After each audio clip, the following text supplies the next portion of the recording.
दिल को छू लेने वाली कहानी। जब मैं रात को घर पहुंचा तो मेरी पत्नी ने खाना लगाया। मैंने उसका हाथ अपने हाथों में लिया और कहा, मुझे तुमसे कुछ जरूरी बात कहनी है। वो शांत बैठकर खाना खा रही थी। उसकी आंखों में कुछ दर्द सा साफ नजर आ रहा था। अचानक मुझे नहीं पता कैसे कहूं, मगर मुझे उसे बताना ही था। मैंने बड़ी शांति से कहा, मुझे तलाक चाहिए। लगा जैसे उसे मेरे शब्दों से कुछ फर्क नहीं पड़ा, बल्कि उसने मुझसे पूछा, क्यों तलाक चाहिए? मैंने उसके सवाल को अनसुना किया तो उसे गुस्सा आ गया। उसने चम्मच उठाकर फेंक दिया और जोर से चिल्लाई, तुम इंसान नहीं हो। उस रात हमने एक दूसरे से बात नहीं की। वो रो रही थी। मुझे पता था कि वो जानना चाहती थी कि आखिर ऐसा क्या हुआ जो हमारा रिश्ता टूटने की कगार पर आ गया। पर मेरे लिए उसके सवालों का जवाब दे पाना नामुमकिन था। मैं अब किसी और से, प्रिया नाम था उसका, प्यार करने लगा हूँ। अब मुझे उससे प्यार नहीं रहा। मैंने उसे उसके बरसों के प्यार की सजा दी थी। भरे मन से मैंने तलाक के पेपर तैयार किए। उसमें लिखा था कि वह पूरा घर, कार और कंपनी की 30% शेयर ले सकती है इस तलाक के बदले में। लेकिन उसने उन पेपर्स को देखा और उनके टुकड़े टुकड़े कर दिए। वो औरत जिसने मेरे साथ जीवन के 10 साल बिताए थे, वो आज मेरे लिए अनजान हो चुकी थी। मुझे इन 10 सालों का जो उसने मेरे लिए बर्बाद किए, मगर मैं क्या करूं? जो हो चुका उसे मैं बदल नहीं सकता था, क्योंकि मैं किसी और से, अपनी पत्नी से भी ज्यादा प्यार करने लगा था। आखिरकार उसके सब्र का बांध टूट गया और वो फूट फूट कर मेरे सामने रोने लगी। मेरे लिए उसका रोना एक तरह से उसकी रिहाई की तरह था। तलाक की ये बात जो कई दिनों से मुझे परेशान कर रही थी, अब बिल्कुल साफ हो चुकी थी। अगले दिन मैं घर काफी लेट आया। मैंने देखा कि वो टेबल पर बैठकर कुछ लिख रही थी। मैंने शाम का खाना नहीं खाया था, लेकिन फिर भी मैं सीधे ऊपर जाकर अपने कमरे में सो गया, क्योंकि पूरा दिन प्रिया के साथ रहने और कई जगह घूमने के बाद मैं थक गया था। वो शायद रात को उसी टेबल पर लिखते लिखते सो गई। सुबह उसने तलाक देने की शर्तें बताई। वो मुझसे कुछ भी लेना नहीं चाहती थी। उसे सिर्फ तलाक से पहले 1 महीने का समय चाहिए था। उसने आग्रह किया कि इस 1 महीने में हम दोनों वही पुराना वाला जीवन जिए जितना संभव हो सके, क्योंकि आने वाले महीने में हमारे बेटे की परीक्षा है।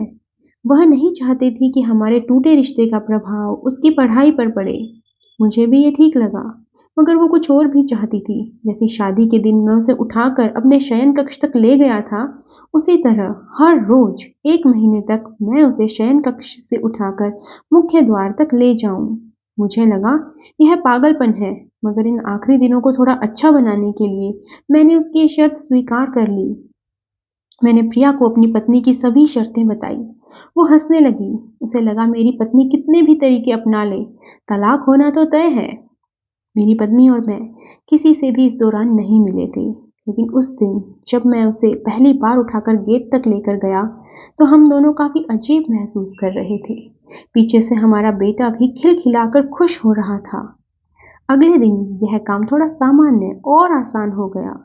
वह मेरे सीने से लगी थी और मैं उसकी खुशबू महसूस कर रहा था। ऐसा लगा जैसे कई दिनों बाद मुझे ये खुशबू मिल रही थी, या फिर कई दिनों से मैंने उसके होने को महसूस ही नहीं किया था। पहले जितनी उसमें वो कसावट नहीं थी, चेहरे पर कुछ हल्की झुर्रियां नजर आ रही थी और बाल भी सफेद होने लगे थे। ये वही औरत थी जिसने अपने जीवन के 10 साल मुझे समर्पित किए थे। चौथे दिन जब मैंने उसे उठाया, तो वो पूरे रोमांच लौटने लगा था। पांचवें और छठे दिन वो पुराना प्यार फिर जागने लगा। मैंने प्रिया को इस बारे में कुछ नहीं बताया था। अब उसे उठाना और आसान हो गया था। शायद हर रोज यह सब करने का मैं आदी हो गया था। एक दिन वह अपनी पसंद की साड़ी निकाल रही थी, लेकिन कुछ खास नहीं ढूंढ पाई। उसने सांस भरते हुए कहा कि उसके सारे कपड़े बड़े पड़ने लगे हैं। तब मुझे पता चला कि वह काफी दुबली हो गई है और इसलिए मैं उसे आसानी से उठा पा रहा था। मेरे दिल को एक झटका सा लगा। उसने अपने दिल में काफी सारा दर्द छुपा रखा था। पता नहीं कैसे मैं आगे बढ़ा और उसके सिर को छू कर देखा। अचानक हमारा बेटा आया और बोला कि पापा, ये तो मम्मा को उठाकर बाहर ले जाने का समय हो गया है। उसके लिए अपने पापा द्वारा मम्मा को इस तरह उठाकर ले जाते हुए देखना जीवन का एक अभिन्न हिस्सा बन गया था। मेरी बीवी ने हमारे बच्चे को बुलाया और जोर से उसे गले लगा लिया। मैंने अपना चेहरा दूसरी तरफ कर लिया। मुझे लगा कहीं मैं अपना निर्णय न बदल दूं। मैंने अपनी पत्नी को रोज की तरह उठाया और बेडरूम से सिटिंग रूम होते हुए हॉल तक ले आया। उसने प्यार से अपने दोनों हाथ मेरी गर्दन के आसपास रख दिए। मैंने उसे जोर से पकड़ा था, बिल्कुल हमारे सुहाग रात की तरह, मगर उसका इतना कम वजन मुझे परेशान कर रहा था। महीने के आखिरी दिन जब मैंने उसे उठाया तो मेरे लिए एक कदम भी चल पाना मुश्किल हो रहा था। हमारा बेटा स्कूल जा चुका था। मैं अपनी कार से ऑफिस गया और कार से कूदकर बाहर आ गया, बिना कार को लॉक किए। मुझे डर था कि अब एक पल की भी मेरी देरी मेरा इरादा बदल देगी। मैं ऊपर गया। प्रिया ने दरवाज़ा खोला और मैंने उससे कहा, सॉरी प्रिया, अब मैं अपनी पत्नी से तलाक नहीं लेना चाहता। उसने मुझे देखा और फिर मेरे सिर पर हाथ फेरकर कहा, तुम्हें बुखार तो नहीं है? मैंने उसका हाथ हटाया और कहा, सॉरी प्रिया, अब मुझे अपनी पत्नी से तलाक नहीं चाहिए। हमारी शादीशुदा जिंदगी शायद हम दोनों के ध्यान न देने की वजह से बोरिंग हो गई थी, लेकिन इसका मतलब यह कतई नहीं है कि हम एक दूसरे से प्यार नहीं करते। अब मुझे एहसास हुआ है कि जिस दिन मैं उसे शादी करके अपने घर लाया था, उस दिन से जीवन के आखिरी दिन तक मुझे उसका साथ निभाना है। प्रिया के होश उड़ गए। उसने मुझे एक जोरदार चांटा जड़ दिया मेरे मुंह पर। वह रोने लगी और दरवाजा अंदर से बंद कर लिया। मैं सीढ़ियों से नीचे उतरा और आकर अपनी कार में बैठ गया। आगे एक फूल वाले की दुकान पर रुका और अपनी प्यारी पत्नी के लिए एक सुंदर सा गुलदस्ता लिया। दुकानदार ने पूछा कि इस पर क्या लिखना है। मैंने मुस्कुराते हुए कहा कि मैं तुम्हें जीवन के आखिरी दिन तक यूं ही उठाता रहूंगा, मेरी अर्धांगिनी। उस शाम जब मैं घर आया हाथों में गुलदस्ता लिए, मेरे चेहरे पर एक मुस्कान थी। मैं ऊपर अपने कमरे की तरफ भाग कर गया, लेकिन तब तक वह मुझे छोड़कर इस दुनिया से जा चुकी थी, हमेशा के लिए।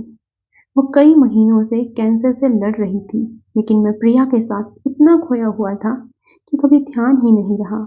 उसे पता था वह जल्द ही मुझे छोड़कर जाने वाली है, इसलिए वह मुझे और मेरे बेटे के रिश्ते को टूटने से बचाना चाहती थी।